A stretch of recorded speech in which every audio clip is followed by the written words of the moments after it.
Hey, everybody. Welcome back to Ken Michaels Radio, where we talk about the Beatles all the time here and welcome all kinds of special guests. Gary Burr has been on my channel a few times now, and he was also recently on the Things We Said Today podcast. And you know him for his many years working with Ringo Starr, going back to the days with Mark Hudson. Actually, I've always said Ringo Rama, but he corrected me in the last show that he was on I Want to Be Santa Claus, doing background vocals there too. But ever since then, he has worked on again and off again with Ringo. And in fact, he'll have one of his songs on Ringo's upcoming country album, which we're all looking forward to. And the last time he was here on my channel, he spoke briefly about this new book that he has just authored called Reunion, a rock and roll fairy tale. And it's all about a Beatles reunion. This is a fan fiction book, Beatles reunion that took place in 1998 to honor Linda McCartney, who had just passed away. But anyway, that's too long an introduction. Hello, Gary. Welcome back to the Hey, channel. very happy to be here. How you been? I've been great, and I've been loving the book. It's a nice departure from all the other Beatle books that I read that are serious. But there's a lot to enjoy about what you put into this. And Yeah, I thank you. just I just want to start by asking what gave you the idea of doing this book in the first place? Well, I'm here in Nashville. I'm a songwriter for all the artists down here. And when the pandemic hit, everybody tried writing on Zoom, and I did not take to it. I don't like writing on Zoom at all. You Hmm. can't really hear each other properly. So I didn't have an outlet for my creativity. Right before the pandemic, I was up in New York and I was sitting at Strawberry Fields and I was looking out at the Dakota. And I had one of those what if moments of, what if John and John's killer had not met? It would have taken nothing. It would have taken John asking for one more playback of the last song they were working on. Yeah. Or it could have taken John's killer getting hungry and going, you know what? He's not coming. I'm going to go get a cheeseburger. And they would have never met and maybe never met after that. And as soon as you do something like that, you know that you've got a alternate timeline. And I started to imagine what that would all be like. And it gave me the inspiration that when the pandemic hit and I was stuck at home, I wrote that first chapter that was the accidental, fateful reason for John to be alive Hmm. all through the 80s, 90s, and on into the future. Right. And once I did that, I had this whole world where I went, I can have these guys do anything. I Hmm. can create albums that they, never did get to record. I can do this, do that. And it was so much fun that before I knew it, I said, I think I'm writing a book here. And I just kept at it all through the pandemic and really just finished it a couple of weeks before it came out this past July, just last month. Right. Now, what gave you the idea of the Beatles getting together for Linda McCartney as a tribute? Why Well, pick once occasion? again, it all comes down to, can I find the right impetus that would make them even be willing to consider it? And it would seem like it would have to be pretty a pretty earth-shaking event that would make them all um, kind of remember that they weren't just Beatles, but they were old friends. Uh-huh. And it had to be something. It had to be something, relationship-wise. It had to be something emotional, not just somebody waving a paycheck or any other reason other than. And I didn't want to kill anybody off that was alive. That was a little too far. That was a bridge too far for me. So you look at the timeline and you just go, they would have been around 58 years old. That's a good time when you start to reflect on your mortality and you start to have all these, have I done enough thoughts in your head when you're starting to turn 60, and combine that with the loss of one of their spouses. And it just seemed like that would be the thing why one of them would pick up a phone and say, let's cut the crap and let's show the world what we were and what we still can be. Hmm. Now, in any way, since since he was never killed in 1980, did that change in your mind what you thought that would have happened in the next 2 decades with their solo careers? Because I noticed that it changed a few things in their stories. Like George Harrison toured in the 80s, and then he went into gardening into the 90s, and he never toured in the 80s, but that was something that you made up. you know Right. at the same time, like, you didn't really talk too much about Paul's career, which was consistently strong with successive albums and all that. How did you go about trying to imagine what the next 2 decades would have been for all of them? Well, I really only had to try to imagine the things that impacted their decision to get together. I thought that whether or not Paul had had success really didn't impact. That he wasn't asking them, going, "Hey guys, I'm successful right now. Come and do a show with me." He was asking them on an emotional old friend level of, "Come do this for Linda." Right. John would have had the problem of where was he in his life and in his career that he would say yes. So I tried to construct a decade and a half of him having success, but just not the kind he was used to make him say yes over the phone. And for George, I just really thought that at some point he would have put the guitar in the closet and said, "That's it. I'm going to plant marigolds for the next decade." Mm, And I went with that. And with Ringo, it was kind of what happened, sort of the all star thing, or the individual shows.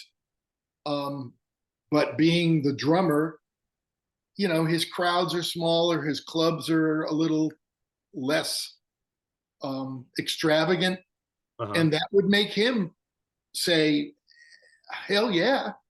So I just had to find reasons why George would say no way, why Ringo would say absolutely, and why John would be a question mark right up to the end. Yeah, the thing that I like most about the book is that I think you really capture the personalities of the four of them. Is that mainly from all that you've read about them, or did your conversations with Ringo, whenever you talked about the Beatles, did that really help in coming up with how you envisioned each of the four of them being together, with their personalities being what they are? Obviously, I don't think we could even really calculate how much we know about the Beatles just from our lives of living them and studying them and loving them. Yeah. But most of it came from the generosity of Ringo talking about them. He's never shy to talk about those days and to talk about the stories, and you hear enough of it and you can hear in his voice how he felt about each guy, and I heard over the last 15, 20 years, I've heard tons of stories and anecdotes and jokes that they played on each other and things like that. And I didn't tell any tales out of school, but I certainly told a couple maybe. And I certainly use that to generate conversations and situations that rang true as far as the four guys that, one of them I know, and three of them I know vicariously through him. Right. See, what I love most, like I said, in capturing the characters, it's like George Harrison, the way you depict him, it's like for this reunion, yeah, he's okay with it, but he could drop it on a dime at any given moment. He doesn't have to do this. Right. That Paul really wants to do this for Linda and because he misses the guys. John, it's kind of unpredictable. I never quite understood the whole he meets a woman in a bar that he keeps bringing up later on to them. It kind of reminded me of the Lost Weekend kind of thing. I don't know if that was what your intent was with the book. And Ringo comes across the best because He's the most level-headed. He's the one thinking, it's all for the music, it's all for Linda. Let's get our act together, and that's it. Yeah, that him saying, am I the only one that, that you saw that in the Get Back movie? Am I the only one that still likes to play? No. And it's not rocket science for him. He always says that. It's just, give me a couple of sticks and a corner to sit in, and I'm a happy man. Yeah. Yeah, yeah, I think you're talking about the character of Ariel, Lisa. Oh, yeah. And for me, that was a way to get a couple of jokes in because of John. 2 times when he was in the Beatles, he walked in a room and said, I'm with her now, with Yoko. And then he did the same thing with Alan Klein. I'm with him now. And that was his thing. And I just thought it was funny that at 58 years old, even he was in on the joke to come in and go, I'm with her, and have everybody go, you gotta be kidding me. And then have it be realized that Ringo always said how funny, and you can see from the movies and the tapes and things, John was a funny guy, and they've got buttons. John had a lot of levels to this book because he's the one that had somebody looking over his shoulder back at home, and you don't really know how they feel about all this. And they're the ones that are sitting in the background behind the curtain that could put the kibosh on the whole thing without you go, oh yeah, I forgot. He is doing all of this on a little bit of a leash. Yes. And so that was a fun thing to handle, I was wondering how you were going to handle that, because in the beginning, Yoko wanted to be a part of this concert. Sure. And once again, that helped me with the construction of what he's done for the last 15 years, because in my timeline, he had a reason to do an album without Yoko, and it was more fulfilling than the ones with Yoko. And he went and continued with that and had a couple of solo albums, and that gave him it gave him the ability to be able to say to her, this isn't coming out of the blue. I've been doing stuff on my own. Like he says in the book, we're less joined at the hip than we've been in the past. And I find that part fascinating, that you created that in the storyline for John Lennon after 1980. Yeah. There's also, and I'm potentially not giving away too much here, but there is one moment in there when they're rehearsing and they're having a big argument to the point where they could have split up right then and there. Right. So, and I found that to be interesting. If people want to know what happens, they'll have to get the book. Yep. They get very close and heated, to the point where it was closer to an ending physical fight than it was back when they were 25 years old. And that's a weird thing, that to be grown men, it's almost like whatever slights and injuries they had at 25 and 30, they've been holding on to till they're ready to explode 18 years later. So that was an interesting thing to do, and to try to figure out, who was going to be the instigator, who was going to be the guy, pulling the fire hose to putting out the fire. Those are the things that you try it a bunch of ways. You think about it, and it was pretty obvious my loyalty is to the one that I actually know. So, if somebody's going to be the level-headed guy that says, put the gun away, it would be Ringo. Right. That's another aspect of this whole thing, is that if you think about the whole situation in the Let It Be sessions, and about the tension that there was within the group, and you hear about how much Paul was trying to dominate the group or get them going or to motivate them and all that. Um, in your book, it's picking up right where they left off there in a way, because I feel like Paul was walking on eggshells, not to be too controlling with the group, watching everything he had to say. So I found that to be kind of interesting. Right. Even when, the assistant comes in and they're all sitting there in the studio, and he says, Paul, how much longer are you going to go? And the other three are suddenly thinking, why are you asking him? He's not in charge. Maybe you'd ask him in 1968, but why are you asking him now? Right. Why didn't you walk in and ask George? Or everything, everything, bathroom breaks, the new songs, the song list, everything is looking to see if Paul's going to turn it into the Paul show. Mm. And and Paul has to fight against every natural instinct to try to drag this thing to the finish line for Linda, who is a nice character in the book also. Right. It's also interesting that at the very beginning, the whole idea of doing this for Linda didn't come from Paul, came from his daughters. Yeah. Yeah. That's just an emotional thing of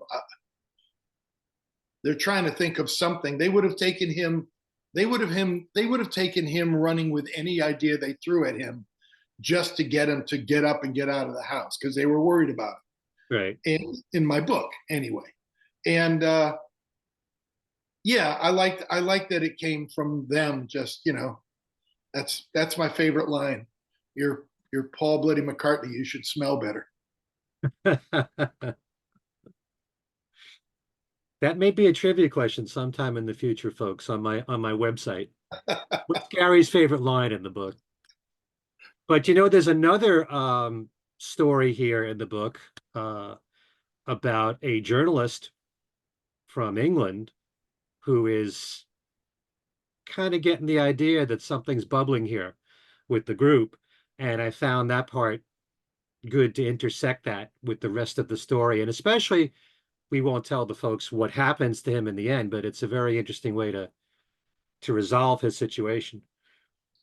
Yeah, any good book needs some tension, and you know Yoko.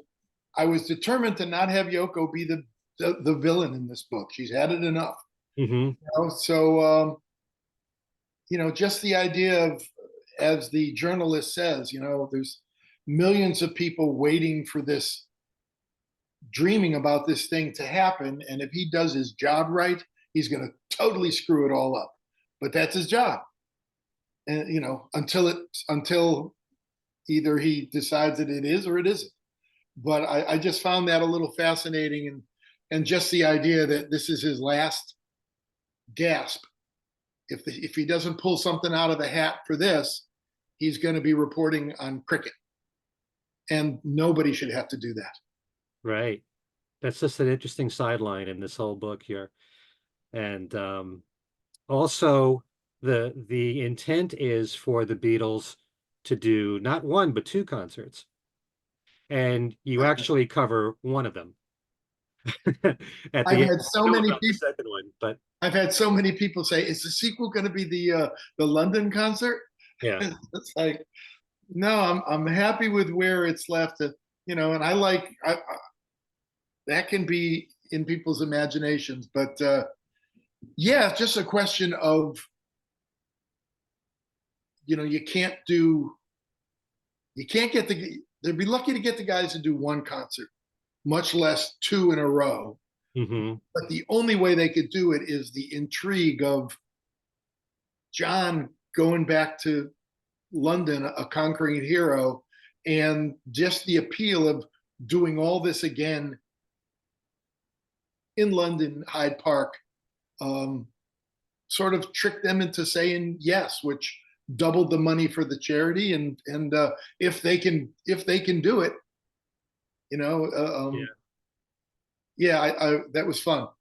The way the book ends, it's like a very cryptic thing that John says, which Right. again let's not tell everybody what it is. Right, but it has to do with a map on the back of the Constitution of America. No, that's another movie. Sorry. But yeah, I really think I had a lot of fun reading this book, and I wanted to know, um, do you believe in your heart of hearts, if John wasn't murdered, and depending upon when it might happen, if George was still alive, do you think there would have ever been a reunion of either one song, one album, one show, or one tour? Now, none of us can say for sure, but you know one quarter of them. So you have an edge on the rest of us. Ringo told me that right before John died, they were talking about it. And surprisingly, the only one that was on the fence was George. And Ringo thought because George and he were such good friends that George would come around. And that was a surprise. John was in, Paul was in. This was, I don't know if it was Ringo just randomly imagining it, but I had that conversation with him, and he said, I said, who's the holdout? He goes, surprising, it's George, but he'll come around. And then it went away. But for a brief second, unless Ringo was hallucinating, I think they were considering it. I think in John's mind, it was probably like after the anger and the pain went away, even John admitted that most of him saying never, never, never was him just being a contrarian. And as time went on, I don't have a doubt that he would have gone, give us a good enough reason. I'll do it. Just don't make the reason be money. Right. And that's what everyone would have done. They would have thrown money at them. And they needed a reason. They would have needed a reason that hit them emotionally, all four of them. And, love was it. From what Ringo told you, did he elaborate at all on this? Like in what capacity? No, A tour or no, anything? no. I mean, it was years ago that he said it, but as I recall, it was phrased like doing something together. I mean, there were so many instances of three of them being on one thing or another, on a record or showing up and playing at a wedding or something. And most of it was just whatever that first thing was that was going to have all four of them. They knew that whatever that was, the four of them being together was going to blow it out of the water and make it all about that. So a lot of the times, I think they just purposely made sure that it wasn't going to be all four of them in one place, whether it's Clapton's wedding or, Ringo always talks about some party that he had, I think for maybe John Bonham or something. And I think Paul and George were there or something. I mean, it was Eric Clapton's wedding. I know that the three of them were there for Eric Clapton. Ringo always talks about some party where I think Bonham or Keith Moon was playing the drums and they weren't nailed down. So Ringo was on the floor holding the bass drum with his hands to keep the bass drum from sliding so that whoever was drumming was beating the crap out of the drums. And to keep them from moving, Ringo's holding them on the floor. And that would have been a great picture, especially if Paul and George were on either side playing instruments.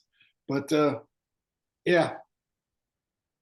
That's interesting because, I've listened to the four of them talk about a reunion and the possibilities of it. And John would always say, you can't go back to school again. And, the expectations would be so great that it would be a disappointment no matter what to a lot of people. It's better to leave it in the past. But I always felt that if there ever was going to be a reunion, it had to be John or Paul that initiated it. It certainly wasn't going to be George or Ringo. And if John and Paul agreed to it, you would have thought that George would have come around. But on the other hand, John and Paul connected, Lennon McCartney, Mm, um, George might have thought of it like that's a big old wall that I've got to climb over to have this have any kind of reunion, have anything to do with me. There would have to be so many guidelines. Okay, look, it's not going to be, if it's an album, it's not going to be I get, one cut or two cuts. right. How, that would have been a tough one. How do you, how do you, how do you inject a mature, self-actualized George Harrison into the same old stew pot of Lennon McCartney? He used to be just a little hunk of okra in that big stew pot, Yeah. and now he's a giant mutton. Is there room for him in the stew pot? What's the point if he's going to just go in and sit around while they work out string parts and keyboard parts, and then say, okay, we just need a guitar to go there. No, thank you. Mm, That would be tough, and that's probably all the things he thought about. It's sort of like, it's funny to think about, but his first thoughts would have probably been, what's in it for me? mm. On the other hand, the way that I've always looked at it, and you may think that this is right or wrong, this is how I've always interpreted it. They didn't get back together because they didn't need to, because all four of them made it on their own. They all had immense success. They didn't have to prove anything to anybody. But at the same time, you can reverse that and say, well, if they have nothing left to prove, what's the harm in doing something together? I mean, George already had so much success with All Things Must Pass and the Concert for Bangladesh and a lot of top 10 albums and #1 singles. I mean, he didn't have to prove anything to anybody. So, Yeah, but my concern, if I were George, would be, am I walking into that studio or that whatever it is? yeah, Who are John and Paul seeing walking in? Are they seeing the guy that organized Bangladesh and the guy that put out All Things Must Pass? Or are they seeing the 14-year-old kid from the top of the bus? right. Interesting. Yeah. Okay. Now, I know that you weren't on the Vertical Man album, and Paul and George were both involved with it. But did you ever meet Paul or George? I've never asked you this question. No, I've never met George.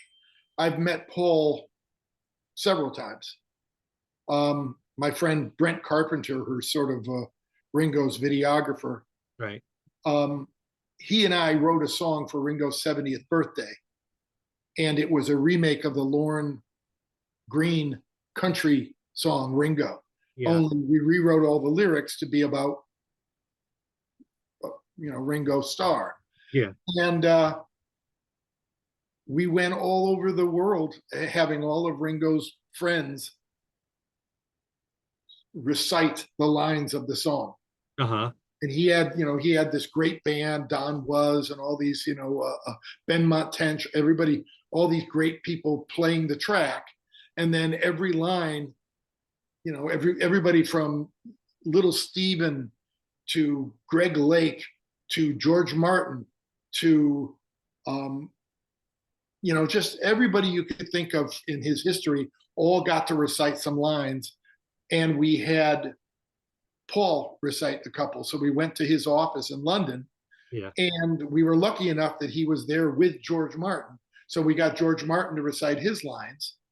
And Paul's lines were something about when they got rid of Pete and brought in Ringo.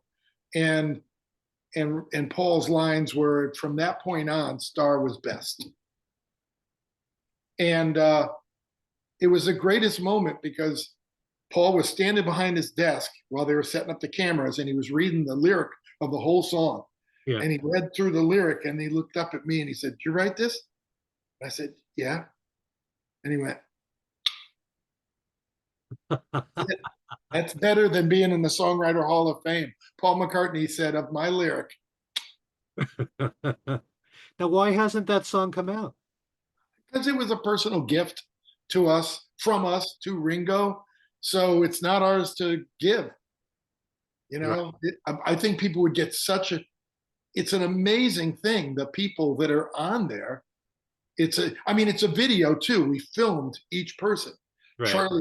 Charlie Watts and all, everybody saying these, a lot of people in it that are gone. Yeah. And um, I got to look, you're making me want to open it up and look at it again. It's been years since I looked at it, but Okay. they played it for his 70th birthday up in the Rainbow Room at Rockefeller Center at his big birthday party that Paul and Keith Richards was at. It was a night. Somebody should put a bug in his ear to release it because the fans would love to see it. So I know it's a personal thing for him, but Yeah, considering, but there's nothing embarrassing about it. It's a lovely tribute record, you know. right. You know what? I'll do what I always do. I'll tell Brent to put the bug in his ear. Okay.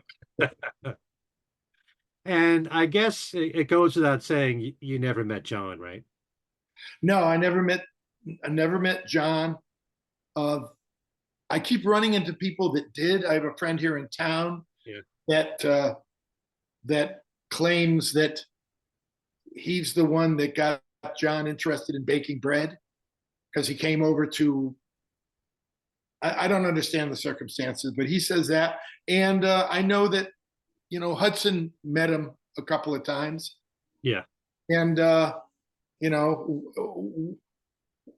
one of the stories that I've heard from Hudson about his meeting with John ended up in my book. That's why Mark gets a thank you. He told me a story about when he met John, and I put it in the book because I know that it's real. Okay. You'll have to tell me privately what that was. Yeah, yeah.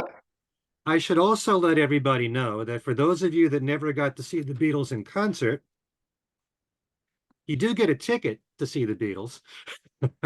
Yeah, there you go. That's the bookmark. Very clever. Yeah, For this date, September 12th, is it 12th? September 12th, 1998. That could also end up being a trivia question. in Central Park. Central Park. All right. Isn't that fun? That was my wife George's idea.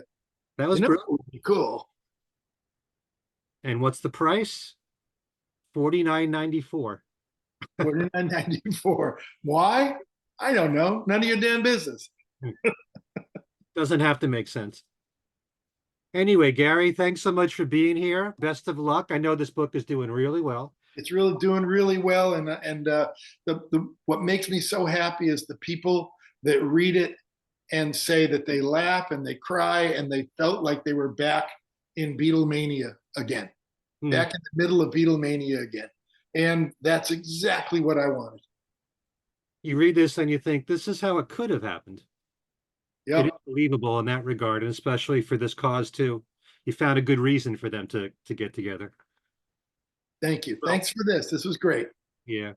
All right, Gary, thanks so much for being here. Thanks to all of you for watching. Please subscribe to my channel if you haven't done so already. And we look forward to hearing from you pretty soon with this country album from Ringo. And Forward to it. okay, we'll talk to you Thank you, soon. man. Okay, bye-bye. Love.